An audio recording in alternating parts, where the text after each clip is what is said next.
Présente encore notre collègue Pascal qui va nous parler donc de réduction des méfaits. Je suis en train de vous faire des spoilers. Attention. Donc, bonjour, mon nom est Pascal Desaulniers, je travaille sociale et coordonnatrice au CHUM en médecine et en psychiatrie et toxicomanie. Aujourd'hui, je vous présente la capsule sur la réduction des méfaits. Je n'ai pas de conflit d'intérêt réel ou potentiel. Les objectifs de la présentation aujourd'hui, c'est de permettre d'identifier les principes de base de la réduction des méfaits et son origine, comprendre les enjeux en lien avec l'application, s'approprier les différents moyens pour surtout résoudre les impacts, souvent d'équipe, lors de l'utilisation de la réduction des méfaits.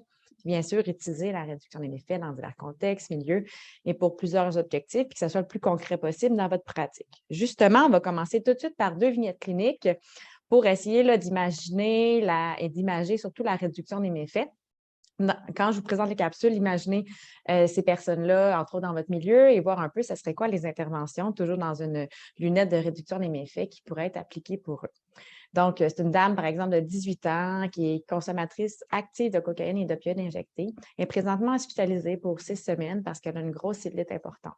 Le personnel soignant de l'hôpital se plaint de ses va-et-vient, disent qu'ils ont de la difficulté à lui offrir des traitements et jamais là, ou quand il est là, il y a plein de va-et-vient dans sa chambre, plusieurs visiteurs. Ils ont même retrouvé des seringues souillées autour de son lit. De son côté, madame est en colère, souvent face à l'équipe, elle est irritable et elle nomme souvent qu'elle va signer un refus de traitement. En fait, il faut réfléchir, c'est quoi qu'on peut faire pour elle, c'est quoi les objectifs de la patiente, c'est quoi les objectifs de l'équipe traitante, les limites de l'hôpital, les limites déontologiques, puis c'est quoi qui pourrait être fait pour elle. Deuxième vignette, on est ailleurs, on est en centre de ressources d'hébergement en dépendance, ou on pourrait dire une thérapie résidentielle. Il y a 2 personnes qui ont développé des liens d'amour, voire des relations sexuelles à l'intérieur de la thérapie. Lors de la rencontre avec son intervenante, une des 2 personnes a nommé qu'elle a eu des relations sexuelles dans la salle de bain. Et l'intervenante se positionne, je ne sais pas trop comment se positionner en fait avec ça. Est-ce qu'elle doit briser la confidentialité? Qu'est-ce qu'elle fait avec cette information-là que la personne nomme vouloir poursuivre une relation, avoir peut-être d'autres relations sexuelles à même le centre, tout en voulant peut-être rester en thérapie? Qu'est-ce qu'on fait souvent en centre de thérapie? On a des interdictions entre les résidents d'avoir des rapprochements. Donc, l'intervenante ne sait pas trop quoi faire. Encore là, on garde les mêmes réflexions, les objectifs de l'un et l'autre, les limites, ainsi que les interventions à peut-être adapter si possible. Mais à la base, c'est quoi la réduction des méfaits? À la base, la réduction des méfaits, c'est des politiques et des programmes visant à réduire le plus possible les effets immédiats sur la santé et les conséquences socio-économiques de la consommation de substances illicites, sans exiger ni même l'abstinence, ni même une consommation diminuée. Bien sûr, la définition est très en lien avec la, à la réduction des biens, en fait, sur personnes qui sont des consommateurs de drogue par voie injectable au niveau de l'épidémie VIH-Sida. Donc, il y avait vu qu'ils étaient surreprésentés. On voyait qu'ils transmettaient et qu'ils attrapaient beaucoup le VIH. On s'est dit qu'il fallait agir. Donc, c'est là qu'on a commencé à donner du matériel stérile, des condoms, pour assurer que cette population-là soit aussi protégée que tout le reste de la population générale. Bien sûr, la définition, maintenant, on peut dire politique et programme pour éviter les effets immédiats sur la santé socio-économique, pour la criminalité, pour la prostitution, pour tous méfaits, pour tout autre comportement socialement questionnable ou moralement questionnable. Bien sûr, la réduction des méfaits, ça vient de valeurs à la base humaniste. On se dit à la base, on veut que la personne ait le droit de décider pour elle-même.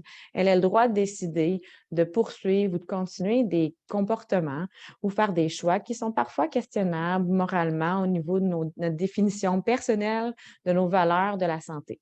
La personne a le droit d'avoir des soins dignes, elle a le droit d'avoir accès à des soins ajustés et accessibles pour elle. Bien sûr, ces objectifs, c'est à elle de les déterminer, à l'inverse d'une approche paternaliste.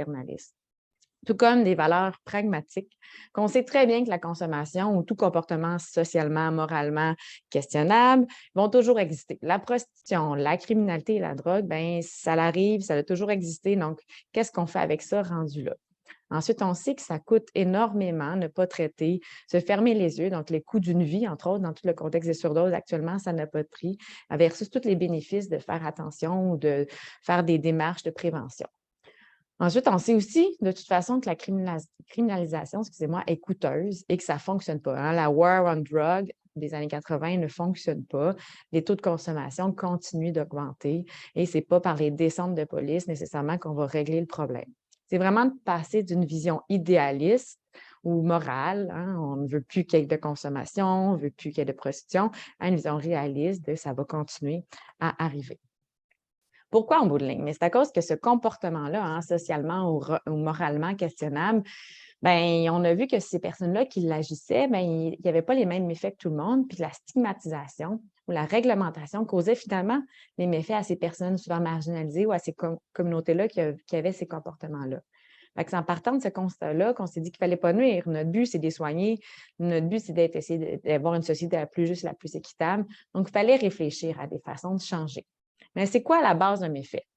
Bien, il y a différents volets. Le méfait, il peut être physique, entre autres, si on pense à la consommation, on pense aux infections, à la mort, aux surdoses, mais ils peuvent être aussi psychologiques si on pense, entre autres, à l'emprisonnement qui fait que la personne se déracine, il peut y avoir des traumas en lien avec la violence, et ils peuvent avoir des chicanes importantes au niveau social, hein, de la détresse, des conflits qui évanent. Souvent, les personnes qui ont des comportements moralement ou socialement questionnables, ils vont avoir ils vont souffrir d'isolement, entre autres, être sans domicile fixe, par exemple, on se peut se sentir seul, ou à l'inverse, avoir une communauté, mais une communauté d'appartenance qui peut être parfois plus difficile ou plus violente. Bien sûr, les méfaits peuvent être aussi économiques. Donc, encore là, par la substance, on engrange beaucoup d'argent dans la substance consommée, peut-être un peu moins dans le loyer, mais aussi la perte de productivité, la perte de revenus, l'endettement qui complique aussi. Quand on parle de méfaits, on peut aussi voir l'accumulation de différents méfaits. Si on imagine une personne qui est sans domicile fixe et qui consomme dans la rue des opioïdes et des stimulants, mais elle peut décider que son méfait prioritaire, parce que c'est la priorité en fait qu'il faut que la personne doit déterminer, est de se trouver un hébergement plutôt qu'arrêter sa consommation. Bien, si on priorise l'hébergement, on va l'aider dans nos interventions à se trouver un hébergement, mais on va déjà augmenter sa qualité de vie, diminuer le méfait, entre autres, en lien avec le fait de ne pas avoir de domicile fixe, augmenter peut-être sa qualité de vie. Donc, malgré qu'on maintient un méfait qui est la consommation, on en diminue un par le fait d'avoir là, un toit sur la tête. Donc, c'est vraiment à la personne ou à sa communauté ou aux proches de déterminer la priorisation des besoins et non à l'équipe traitante nécessairement. Bien sûr, on pourrait tous bénéficier un jour de la réduction des méfaits. Comment on le fait, ça, la réduction des méfaits? Il y a des milliards, des centaines, il y a des possibilités infinies d'intervention. À la petite capacité, la petite intervention du testing de matériel ou à donner à la distribution de matériel stérile, à des approches plus structurelles comme la légalisation, la décriminalisation ou même la création d'organismes communautaires spécialisés plus en réduction des méfaits. Bien sûr, c'est la créativité qui est une forme importante, puis toujours se rappeler c'est quoi notre objectif qui est ne pas nuire et soigner les gens. On va mettre ça au clair dès le début. L'abstinence, ce n'est pas opposé à la réduction des méfaits. C'est une des possibilités, tout comme diminuer ou cesser ou arrêter une substance. Ça fait partie de l'éventail de possibilités.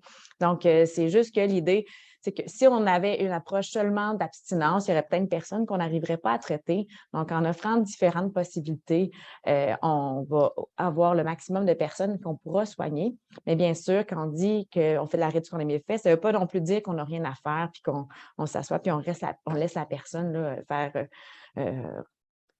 on pourrait dire, continuer les méfaits qui pourraient peut-être être réduits.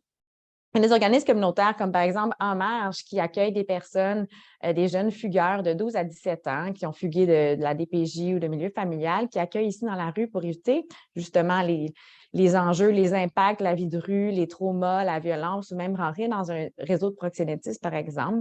Bien sûr, dans un monde idéal, il n'y aurait pas de fugueurs, tout le monde serait bien heureux dans leur milieu familial, mais on sait que ça n'arrive pas. Donc, dans une optique de réduction des méfaits, il y a cet organisme-là qui a été créé. Tout comme pour la prophylaxie pré- ou post-exposition, qui est une pilule qu'on prend avant ou après un comportement sexuel à risque pour éviter la transmission du VIH. Bien sûr, encore une fois, on espère que tout le monde ait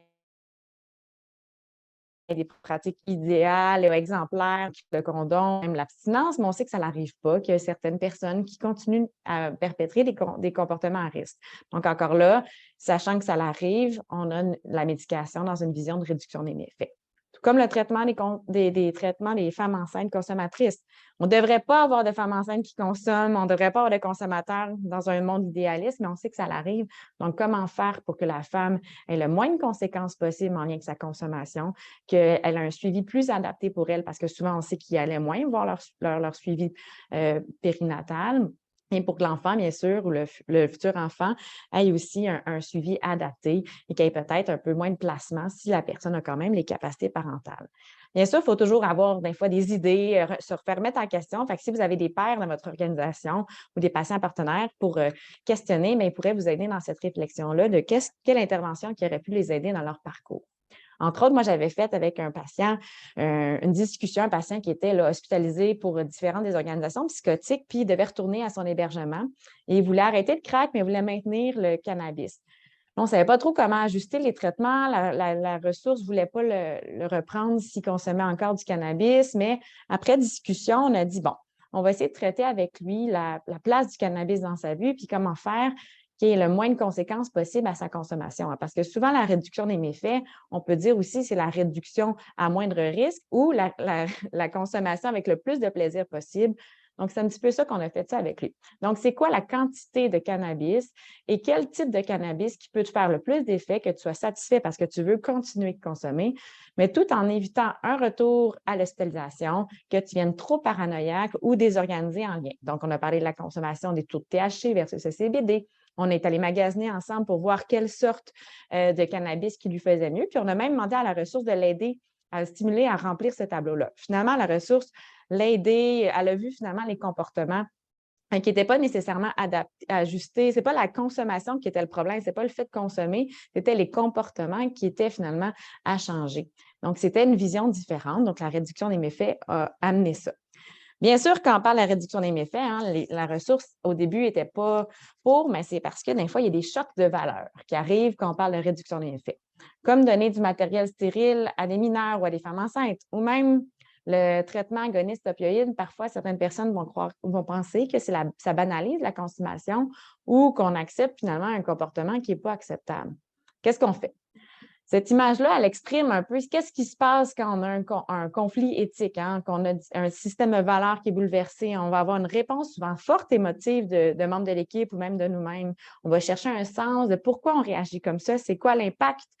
On va réagir ensuite, réfléchir ensuite à c'est quoi l'action à poser, comment on peut adapter nos soins, mais c'est quoi leur impact sur le client, sur le praticien, le clinicien et sur le système. Mais bien sûr, tout ça, ça se fait dans un contexte et ça vient souvent bouleverser les choses. C'est sûr que je ne suis pas éthicienne. Il faut réfléchir quand même entre la différence entre la morale et l'éthique, mais une des bonnes façons, c'est de réfléchir aux valeurs impliquées. Qu'est-ce qu'on priorise actuellement dans notre équipe ou en suivi avec notre personne? Est-ce que c'est la collaboration ou la sécurité?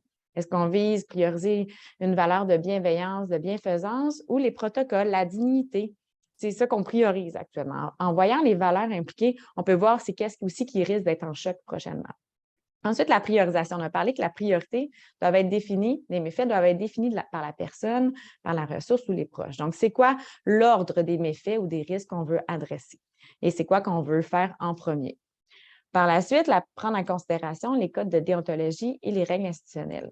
Sans nécessairement remettre en question toutes les règles, ça prend un certain cadre, mais il faut voir est-ce que les règles sont toujours à jour, est-ce que certaines sont désuètes, et si oui, comment on peut faire pour ajuster justement celles-ci.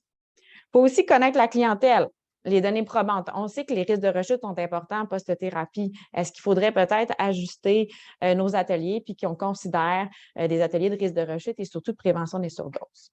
Finalement, procéder à la discussion d'équipe, peut-être à la supervision individuelle ou même inviter un comité d'éthique pour parler de ces changements à venir dans une vision de réduction des méfaits et faire ces mêmes changements. Si on revient à nos différentes vignettes, bien, notre dame qui consommait sur l'étage ou qui avait des va-et-vient, mais peut-être qu'elle, sa priorité, son objectif, c'était de ne plus être malade, elle avait accepté les soins initialement. Elle voulait aller mieux. Mais peut-être que si elle veut quitter l'hôpital, c'est pour aller consommer, mais peut-être aussi qu'elle a d'autres impacts, donc payer son loyer, par exemple, ou qu'elle a peur qu'il y ait des gens qui a des va-et-vient dans son appartement. Donc, peut-être que sa priorité, que si on ne lui parle pas, si on ne vérifie pas c'est quoi la raison de son refus de traitement ou les problèmes en lien avec son hospitalisation, on n'a pas accès à tout ce discours-là, puis toutes les raisons et toutes les adaptations possibles. Donc, premièrement, il faut s'intéresser à la personne et pas juste à son comportement. En même temps, les objectifs de l'équipe traitante, mais ça se peut qu'elle veuille seulement que la patiente suive son traitement, qu'elle respecte les règles, c'est dérangeant, qu'elle soit à sa chambre, puis surtout qu'elle puisse prendre des choix simples pour sa santé. Souvent, la consommation, on va avoir des enjeux de valeur très, très, très, très, très, très prenants par rapport à la santé. On va des fois accepter qu'un patient diabétique va continuer à fumer, même si c'est deux, on pourrait dire, comportements qui sont un peu pas idéaux pour la santé, pas nécessairement sains.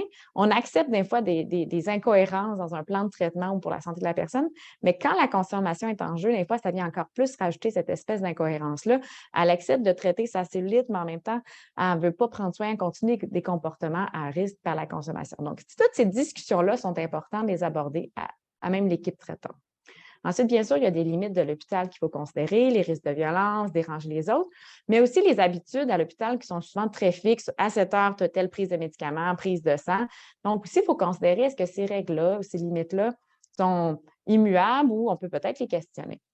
Les règles déontologiques, les données probantes, bien sûr, le risque de rechute élevé, le risque de surdose et bien sûr, le risque de surdose post-hospitalisation, on sait que c'est un risque très, très élevé.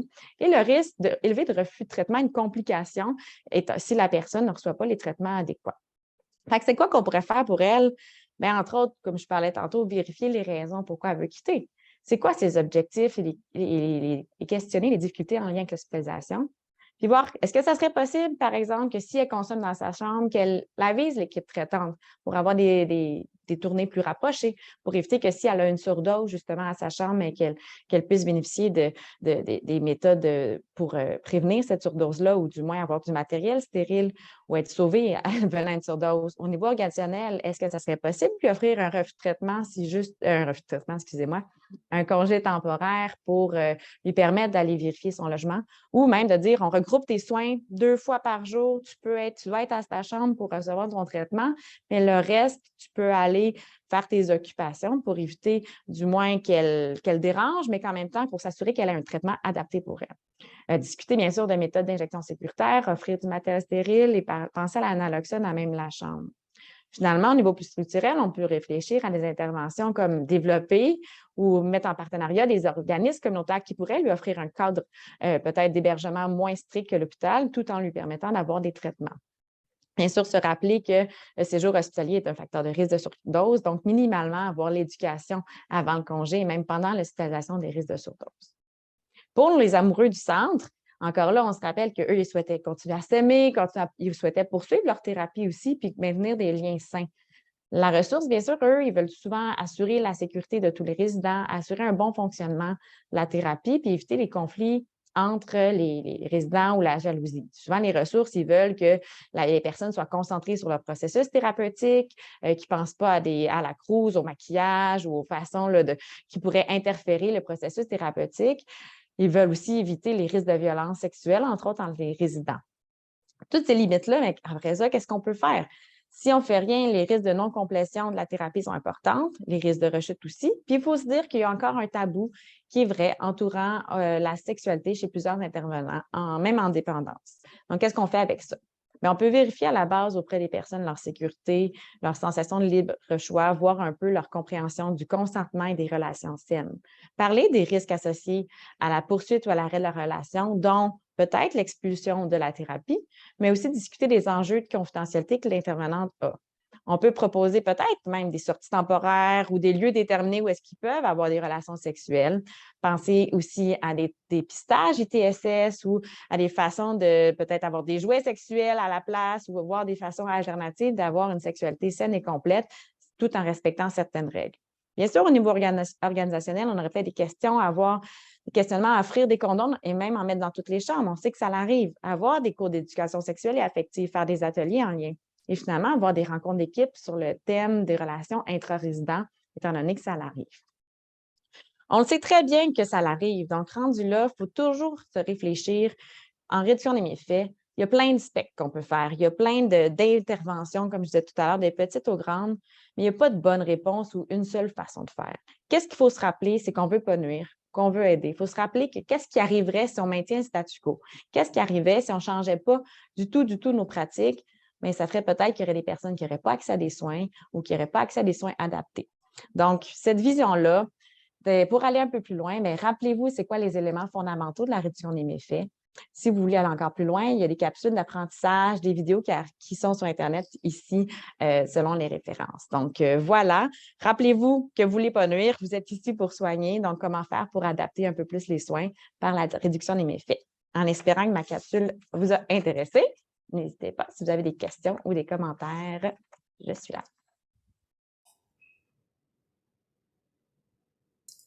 Merci beaucoup, Pascal. Il reste peut-être